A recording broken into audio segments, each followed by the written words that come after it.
یہ الیکشن تو نام ہی نہیں لے سکتے, سلیکشن بھی برا لگے گا, بلکہ یہ بالکل ہماری اسٹیبلشمنٹ کا ایک بزنس ماڈل لگ رہا ہے. ابھی ان الیکشن کو کرانے میں پاکستان کے خزانے سے اربوں روپے لگے ہیں, اور ان الیکشن کے تکمیل تک کیوں لوگ ابھی تک چپ ہیں؟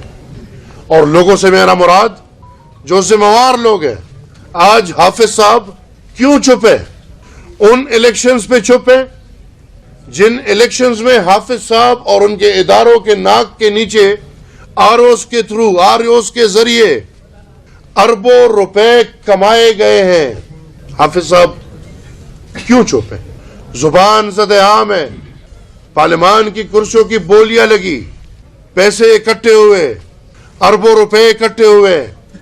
اور اگر یہ بات میں کر رہا ہوں تو میں صرف پختونخوا کی بات نہیں کر رہا, بلوچستان میں, پنجاب میں, سندھ میں, اور باقاعدہ اس طرح کے مثال سامنے آئے ہیں کہ ایک ایک حلقے پہ 2-2, 3-3, 4-4 امیدواروں سے پیسے لیے گئے ہیں. جس نے زیادہ پیسے دیے وہ جیتا ہے, جو باقی 3-2-1 ہے وہ رو رہے ہیں. ابھی وہ سیٹ بھی گئے اور پیسے بھی گئے. میں بالکل یہ مانتا ہوں کہ یہاں پہ آئین کو سبوٹاج کرنے والا ہر ڈکٹیٹر جو ہے وہ آئین شکن ہے, اور جو آئین کہتا ہے آئین توڑنے کے والے کے خلاف وہ کاروائی ہونی چاہیے. میں بطور جمہوریت کے طالب علم یہ سیکنڈ کرتا ہوں کہ ہاں ہر مارشل لا ایڈمنسٹریٹر کے خلاف مکمل کاروائی ہونی چاہیے. لیکن اس کے ساتھ ساتھ یہ جو آئین کے ساتھ کھلواڑ ہو رہا ہے, یہ جو ڈرامائی انداز میں اداروں کے اندر بیٹھے ہوئے لوگ آئین کے ساتھ کھلواڑ کر رہے ہیں. ایک بندہ ہوگا عام چور ہوگا, یا کوئی گڑی چور ہوگا, یا کوئی توشہ خانہ کا چور ہوگا. بابا یہ اداروں والوں نے تو جو کیا ہے یہ تو قومی چور ہیں.